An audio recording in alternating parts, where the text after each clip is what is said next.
Welcome back. We're finally getting Vannata McMillen versus Chris at Duncan at the Apex. Yes, that's exactly what we've been asking for. We've been asking for Apex main events. We've been asking for endless ads with AI in it. We've been asking for cringy face-offs in front of like Timu lights, Yeah, this is exactly what we've been asking for. We've been asking for all of this. Yeah. But anyways, this fight night is not. It is just pretty bad. I'm gonna be honest. This is probably like easily the worst card of the year. Bottom of the barrel. They easily made this card just to fill in a time slot for the schedule before UFC 327. It's pretty obvious that that's exactly what this card is. MOICAINO versus Duncan for the main event speaks for itself. But yeah. Anyways, I want to speak a little bit on last week's predictions, just to speak on it. I said for my Izzy versus Piper predictions for the Izzy versus Piper main event, I said the only way for Piper to win that fight is for Piper to take down Izzy open mat and land the ground and pound. That's the only way Piper wins, and that's exactly what happens. I do think I'm being a little bit too over analytical for this when I make predictions, and that kind of clouds my judgment. And I do think that, yeah, it was so obvious Piper was gonna do that. I don't know why I thought otherwise, but anyways, I'm gonna try to keep it simple. Just try not to overanalyze these fights. Maybe that helps me for my predictions rate. I mean, to be fair, everybody did pretty bad in the for the Izzy versus Piper card predictions. But let me see if I do pretty good on this time around. Redeem myself. I was doing pretty good before that. I was doing pretty good in predictions, but anyway, let's see if I can go back to doing pretty good once again. For the first fight of the night, we got women's flyweight. We got Diane Barbosa versus Melissa Gatto. This is basically a grappling matchup. Diane Barbosa, she has some really sneaky takedowns, some really good judo trips, and she also does a pretty good job getting back to her opponent's back. Melissa Gatto, I would say she's not as good as in terms of the takedown ability as Barbosa, but I would say, in my opinion, has the more better, well-rounded game in terms of the grappling against Barbosa. I would say she has better ground control, better transitions, and on the feet, I also do lean towards Gatto having the way better striking than Barbosa. So I'm gonna keep it simple. I'm gonna go with Melissa Gatto winning by decision. Winning, probably out grappling the Barbosa, now simply using her grappling to keep the fight on the feet and out striking Barbosa on the feet. So I'll go with Melissa Gatto decision. Middleweight bout, we got Azamat Bekoev versus Tresean Gore. This one, in my opinion, is really easy to predict. We're gonna go with Azamat Bekoev. He has a better striking, he has a better grappling, and he does a pretty good job mixing in the striking into the grappling into the striking. You know what I mean? Tresean Gore isn't horrible. It's just this is gonna be an easy fight for Bekoev to go back on the winning column after losing to Yusri. This should be a quick a layup fight for him. So I'm with Azamat Bekoev. First round KO win, first round decision. I mean, first round submission or maybe decision, but I'm gonna let Bekoev win for sure. Win that fight. Yeah. Next up for women's bantamweight bout, we got Alice Pereira versus Haley Cowan. Not Aline Pereira, that's Alex Pereira's sister. Actually, her sister is actually fighting on the Netflix MVP card. The one with Ngannou, Ronda Rousey, Nate Diaz versus Mike Perry, that card. So that's kind of interesting. But anyways, back to Alice Pereira. She lost her debut. She didn't do that great. Maybe she's very technical. I mean, she's very skilled. She's very, I would say, talented. It's just she gets a little bit flashy, kind of like Christian Leroy Duncan. Christian Leroy Duncan, that dude, he's really good. It's just he gets a little bit too flashy. He starts throwing like unnecessary spinning kicks, unnecessary like hammer fists. He is. If he just played it simple, he could be really like he could legit get like KO wins in like the first round against a bunch of these guys, which he's been going like to like decision or like late round stoppage. So, but Christian Leroy Duncan is still pretty good. It's just he needs to tone down the flashiness, to be really good. That's why we don't watch Ilya or Alex Pereira because they're flashy. Watch Ilya and Alex Pereira because they get the KO. They don't play any games. They just go out there and do what they need to do. That's why we're excited to watch them. What am I talking about again? Alex Pereira versus Haley Cowan. Alex Pereira, she's talented. It's just she's like a little bit too young. She's like 20, so that's very young. But I don't know. I don't know if that matters too much. She's not facing out with Haley Cowan. She's 0-2. If Haley Cowan, even though she's 0-2, she's still, I want to say she's not bad. She's pretty decent. And she can for sure make it pretty tough against Alice Pereira.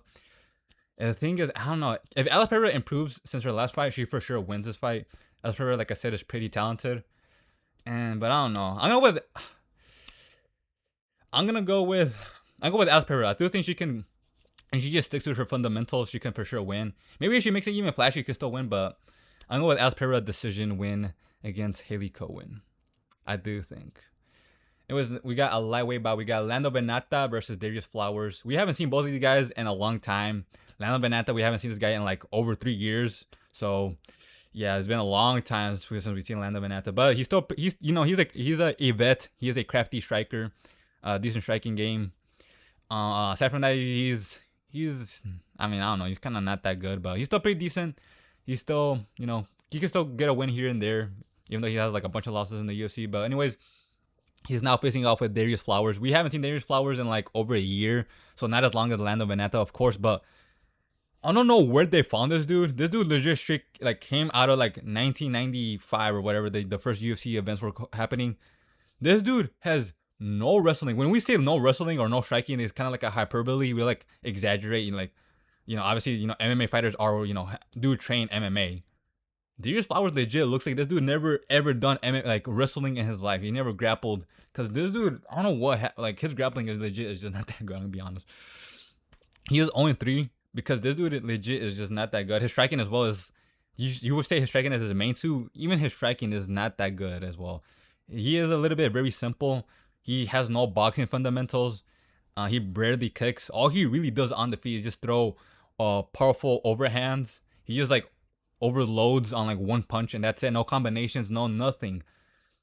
I don't know how this dude was even in the UFC to begin with. And the 0-3, that makes perfect sense for this guy's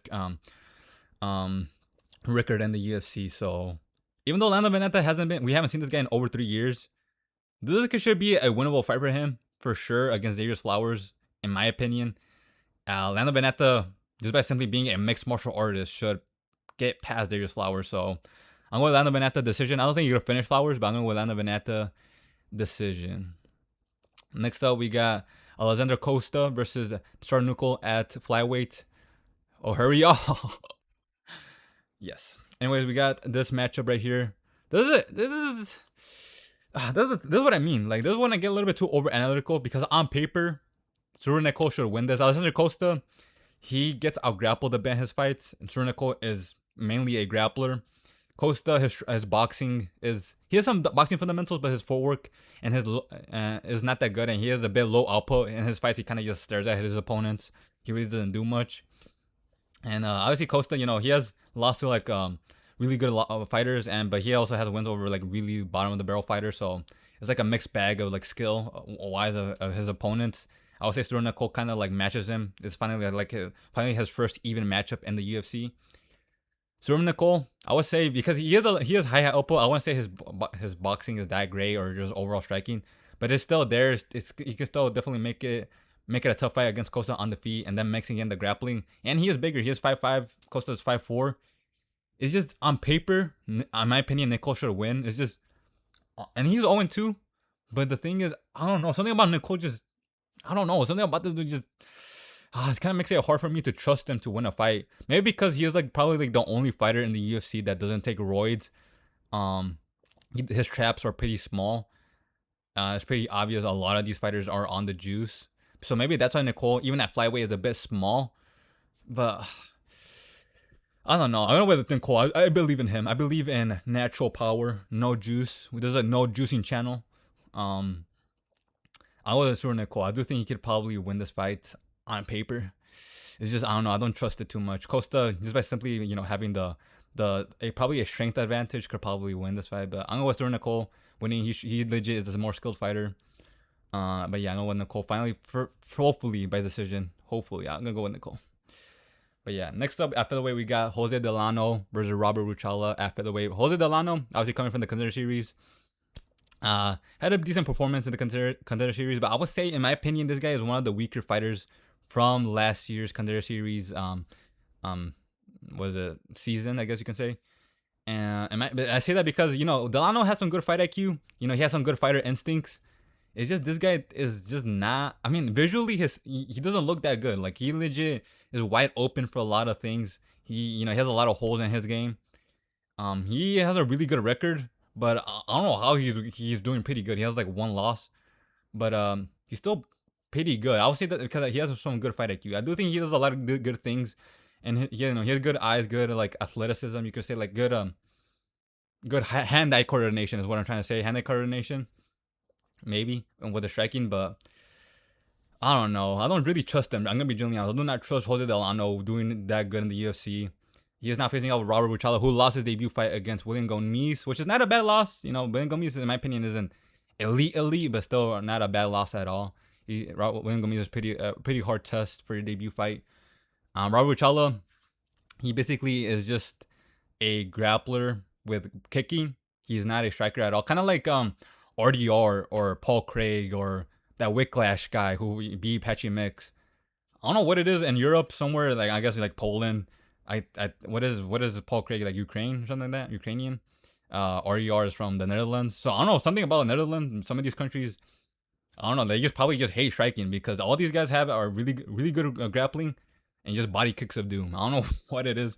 They all fight the same for some reason. I don't know why, but I mean Robert Ruchala, like I said, or kind of what I said, he is just mainly a grappler with pretty good kicking. His striking isn't that great.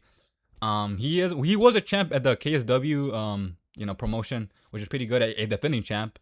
So there's that I guess for him. And I don't think he did that bad against William Gomis. I do think there's a winnable fight for Ruchala, in my opinion, against Delano, who, in my opinion, could probably get out grappled in this fight. Just saying. Delano could probably make it really tough in the striking. Just saying, because he has some good fight IQ in terms of the striking. It's just, I'm going with Ruchala winning this fight. Maybe he gets chinned. Maybe Delano just chins Ruchala, in my opinion. But I'm going with Ruchala just being the more rounded fighter. Being slightly bigger as well. 5'10", 5'8". But yeah, I'm going with Ruchala decision. Maybe the submission. Maybe he gets the submission probably in the first round even. But I'm going with Ruchala winning for sure, in my opinion. Next up at heavyweight bout for the last fight of the prelims, we got Guilherme Pat, or maybe Guilherme. Maybe that's how they pronounce it in Portuguese, Guilherme. Because I don't know how to pronounce his name. But anyways, Guilherme Pat versus Thomas Peterson. This is an interesting one because basically, in my opinion, this is like I don't know how to explain it. Size over skill. But in my opinion, heavyweight isn't that skilled. Thomas Peterson, what I'm trying to say is the more skilled fighter.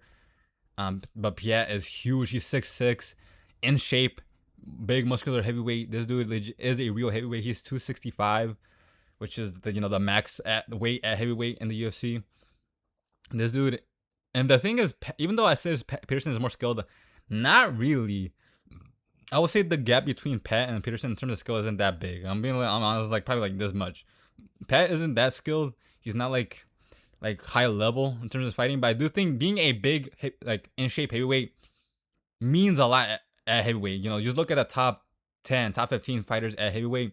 They're all big and in shape. There's some outliers, of course. Derek Lewis or Tybura, but for the most part, all of them are really big and in shape. I do think that means a lot at heavyweight. I do think just by simply having a physical advantage against these heavyweights helps you a lot. And Thomas Peterson, let's be honest, this dude is like a regional middleweight. I mean, majority of heavyweights are basically middleweights who aren't that good, and to make it to the UFC decided to eat McDonald's because heavyweight isn't that skilled. So Thomas Peterson, he did give a tough fight for Vitor Bertino. Vitor Bertino is pretty small for middleweight. I mean, for heavyweight, he was not even a big light heavyweight to begin with. So, but yet, he did give it a tough fight. But I do think Guillermo Pat, just by simply being big and powerful and in shape, that's gonna help him a lot in this fight, in my opinion. And we've seen Vitor Bertino also struggle with what's his name, Asplund. Asplund is huge. Just by being big, it helps a lot. Just saying. So I'm with Pat winning this fight. Probably steamrolling Peterson, if not by decision. Pat didn't really give us a good debut fight for in the UFC, but I do think he can still win against Thomas Peterson, and by decision, maybe by KO. But I'm going with maybe Thomas Peterson out ragdolls Pat for 3 rounds straight, but I doubt it. I'm going with Pat winning by decision. Next up for the first fight of the main card, we got Tommy McMillen versus Manolo Zecchini. Tommy McMillen, obviously he famously trains out of the Sean O'Malley gym, trains with Sean O'Malley. Won his Contender Series fight. It was a close fight. You can arguably say he lost his Contender Series fight, but he still won. He's now making his debut against Manolo Zecchini. Tommy McMillen, Really good grappler. I would say he's really good. His striking, ironically, isn't that good. You know, someone you think that trains with Sean O'Malley would have really good striking, but nope. His striking isn't that good. Maybe he can improve a lot, you know, with Sean O'Malley, learn from someone who's a, you know, probably one like a top 10 striker in the UFC, maybe top 5 striker in the UFC, Sean O'Malley. But he can definitely improve a lot in his striking. So this guy has a lot of potential, in my opinion. This guy has a lot of potential, and he could definitely win against Manuel Zecchini, someone who hasn't fought in like a couple of years. This guy only has one fight in the UFC as well. He lost to Morgan Charrier. Lost his debut fight against Morgan Charrier by KO in 2023 September. So we haven't seen this guy in a long time. And I'm gonna be honest, I do think Manuel Zecchini is not even as good as the guy that Tom McMillen fought in the Contender Series. I do think the guy he fought in the Contender Series is way better than Manuel Zecchini, in my opinion. So this should be an easy win for Tommy McMillen by submission, in my opinion. And I'm gonna go with first round submission.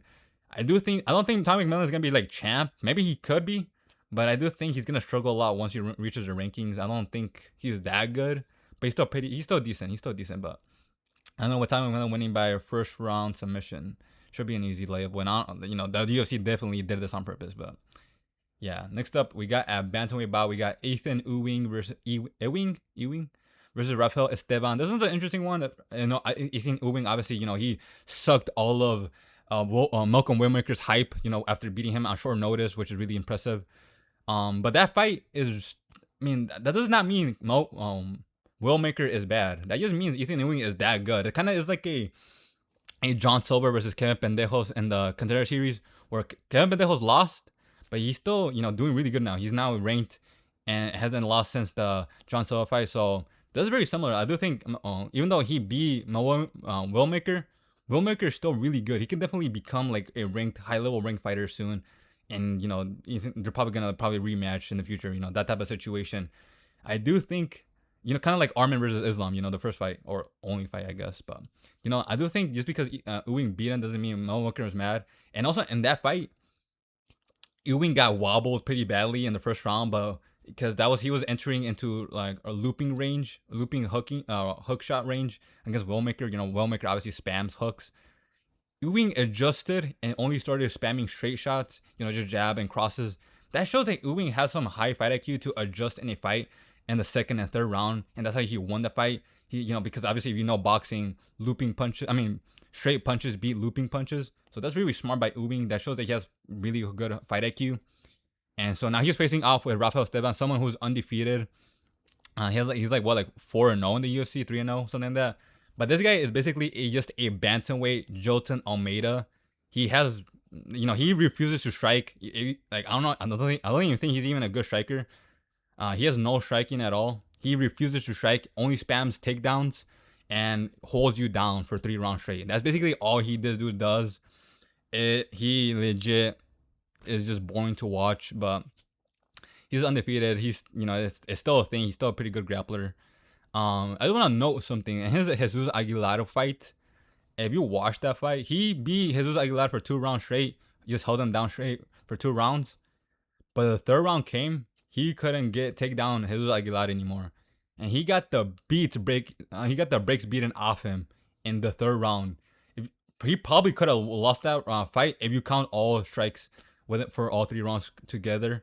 That's how badly he got beat up. You know, if you scored it all 1 round, all three rounds into one whole fight, he loses that fight because he got outstruck pretty badly in the third round. And now he's facing off with Ethan Ewing, who is a smart, way more better striker and potentially could survive into the third or second and like keep it on the feet. He definitely is probably gonna lose the first round for sure. Just getting laid and prayed for the first round straight. But Ethan Ewing for sure can TKO Ethan Ewing. Can TKO Rafael Estevam and get a finish and hopefully not go to decision if he loses like the first 2 rounds. If he goes to the third round, he could definitely KO Rafael Estevam.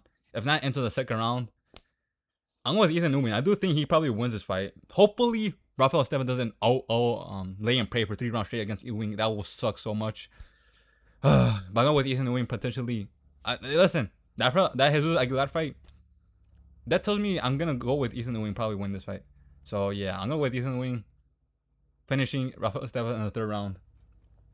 That's me being a little bit biased, but I do think that also could probably gonna win. So that's gonna go down. So yeah.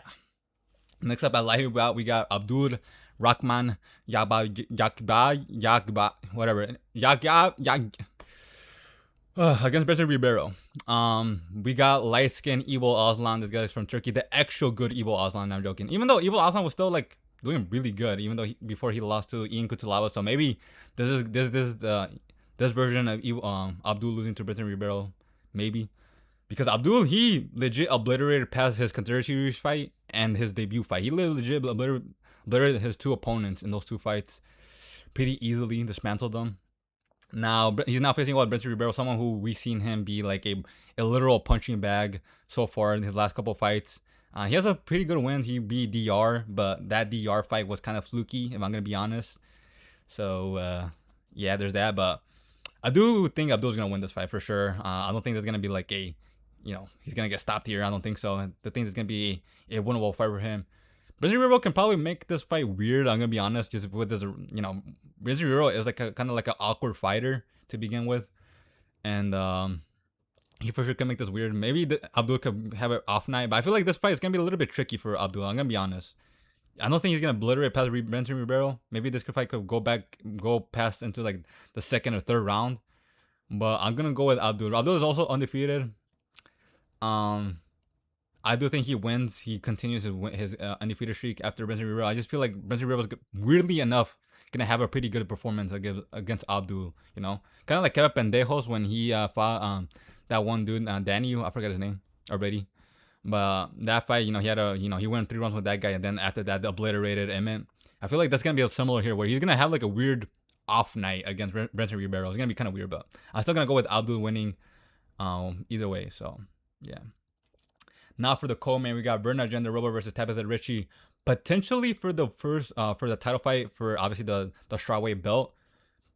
Maybe because we also got Tatiana Suarez versus Lupi Godinez for that fight, and that fight could also be a #1 title contender fight. So yeah, the strawweight title fight contentions thing is in a logjam right now because we still haven't gotten Mackenzie Dern versus Zhang Weili at all yet. We haven't gotten announced. We haven't. The fight hasn't happened yet. It should already happened already because Zhang Weili and Mackenzie Dern fought like around last year in November, October. So it's been a while now. It's probably been like 6 months since then. So where are they? It should already been announced already. Like if we're like the fight's not gonna happen. It's already been announced. So I don't know what's happening with those fighters. Zhang Weili in general only fights once a year, which is annoying because you're like, she's just like I don't know, whatever. But anyways, yeah, the strawweight has been a log jam right now, so it's gonna be confusing who's gonna win fight next for the belt. I don't know, maybe whoever gets a KO between this fight and the Suarez Godinez fight, whoever gets a KO probably fights next for the belt. But either way, now going back to this fight, Rena Jandiroba, Tabitha Ricci. I'm gonna simply go with Rena Jandiroba. I do think she's better, even though she lost to Mackenzie Dern. She's coming off a loss, and Tabitha Ricci is coming off a KO win against Amanda Ribas. It was a weird KO. I'm gonna be honest. That KO was kind of a weird one. Let me see. It actually was. Yeah. She KO'd her. It was a weird KO. I'm gonna be honest. Kind of weird stoppage. But anyways, it's still better than getting a decision in WMMA. Getting KO is still better. We always get decisions in WMMA. But anyways, I'm going to lean towards Rena Jandiroba. I do think she's better, even though she's coming off a loss. She's much better in terms of skill, technique. She was on a big winning streak before she lost to Mackenzie Dern. And I do think this is a pretty winnable fight for her. She's also beating Yang Zhaonan and Lupi Godinez, who both of those girls recently beat Tabitha Ricci.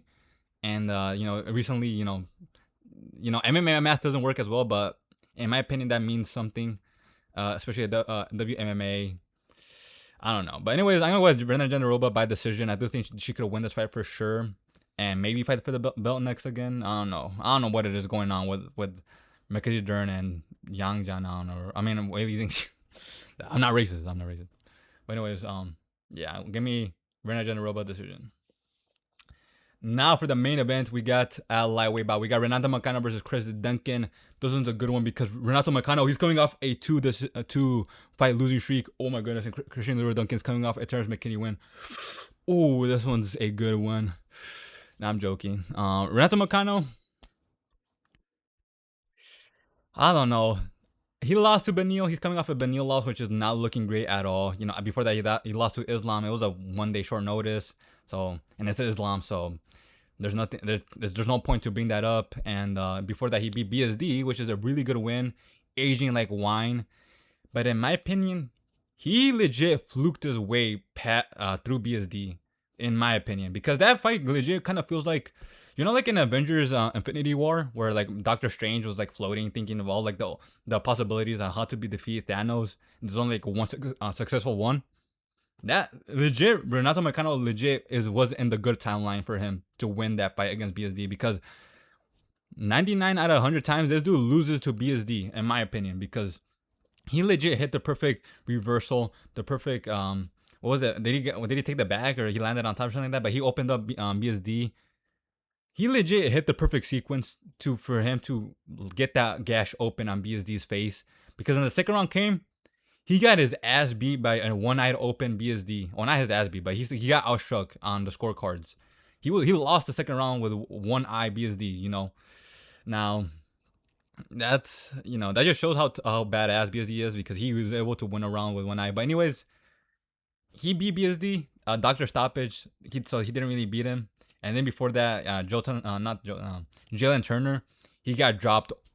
Would have been finished if Jalen wasn't like emoting on the ref, going like, "What? Like, isn't he finished?" Like, he legit could have won that fight. He just followed up with a couple shots and got the KO, but he didn't. And McConnell brought it back with a submission, which is still pretty good. But yeah, that Neil. I still think the Jalen fight and the BSD fight were straight up back-to-back flukes, in my opinion. They were straight back-to-back flukes, and the Benil fight legit was an actual showcase of his actual skill, that he legit is just not that good. Like, he is good. He's like a top 15 fighter, but he just isn't like a top 10 or top 5, you know? So, yeah. And, you know, obviously Benil lost to BSD, which is an actual, I'm going to say, the actual outcome of that fight. So, yeah, I don't know. I don't know. And, you know, he still lost to Benil, so there's that. He got out-grappled by Benil. Kind of, you know, being the grappler. I mean, Benil's still really good. Benil really is still very good. Even though he, you know, lost to Charles, to Armin, and now BSD. Those 3 losses are not bad at all. So, and also Benil got cucked out of a title fight. You know, this dude never got a title fight, so which sucks for him. But you know, that's why I hate the UFC. They've just been doing like dirty to some of these fighters, and you guys still defend Dana White. You know, you guys say, "Hey, Ngannou's a horrible person, is a bad person," but Dana White, he's good. Even though he says screw the fans, if you care about AI in our ads, he definitely ruins a lot of fighters' careers with contracts. You guys still care about Dana White. You still view him as a good guy against Ngannou. That's something I really don't get. But, you know, obviously if someone's bullying you, you're gonna beat the shit out of him. And obviously Ngannou wouldn't beat the shit out of Ngannou. I mean, wouldn't beat the shit out of Dana White. But what the hell am I talking about? But anyways, what was I speaking about? Anyways, yeah, but I was speaking about the I just remember. But anyways, he's now facing with Chris Duncan. Chris Duncan should win this. Let's be honest. Chris Duncan obviously is also mainly a grappler, and he is a pretty good grappler, pretty good submission game. He should be able to out-grapple Moicano. If not be competitive. If not, use his grappling to keep the fight on the feet. And on the feet, for sure, Chris Duncan is gonna beat Moicano. Chris Duncan isn't obviously like a KO artist. He doesn't have that many KOs. He probably has like 1 or 2 KOs in the UFC. But he kind of is a bit of a decision merchant, but he's still really good. He has some wars. Is very tough. It still has thud to his punches, and he only has lost to like 2 guys. He only lost to like Slava Klaus in his first time in the Contender Series. That was a long time ago, and then that was back when Slava Klaus was good. So, but either way, and then he lost to Manuel Torres, which the Manuel Torres loss is aging like wine. Manuel Torres is doing really good right now in the UFC. So Chris Duncan is not bad by any means. He's still really good. He could definitely use his grappling to probably out-grapple Moicano. Moicano really, in my opinion, kind of just has the submission threat in this fight. And I don't. If Duncan is smart, he's gonna stay away from the grappling because he can use his grappling to like defend the takedowns and keep the fight on the feet and beat up MOICAINO on the feet because MOICAINO isn't really a good striker, and I'll do lean towards Duncan being the better striker for sure. And so, yeah, I don't know what else to say. I'm gonna go with Chris Duncan. I do think he wins this fight for sure against MOICAINO. Beat him on the feet. Maybe not get submitted on the grappling if he wants to grapple, and probably I'll grapple him. If not submit MOICAINO himself, but MOICAINO has been submitted a couple times, right? But yeah, I'm going with Chris Duncan winning this one. I do think he is on a roll right now. Get his first win. Finally get ranked. What am I saying? Get his first ranked win. And so, yeah, I'm going with Chris Duncan win this one for sure. And getting a TKO. I'm going to go with TKO third round. This is a 5-rounder. Maybe, but Renato or Duncan aren't like don't have good experience with 5 rounds. So they're both inexperienced in those 5 rounds. So I don't think it's going to be much. I'm going with Chris Duncan getting a TKO in the 3rd round for sure. If he's smart, keeps the fight on the feet, beats up MOICAINO for the first 2 rounds, and then 3rd round comes and he gets a TKO. Up against the cage, the ref, waves it off. And so there's that. I'm going with Chris Duncan getting a TKO in 3rd round. And those are all my predictions for this fight night this weekend. And yeah, if you think otherwise, let me know. And you have different opinions. I like to read your opinions. Thank you guys for watching. If you came this far, and like and subscribe, and goodbye. Hopefully this fight night ends quickly and we get UFC 227 in the future soon. But anyways, goodbye.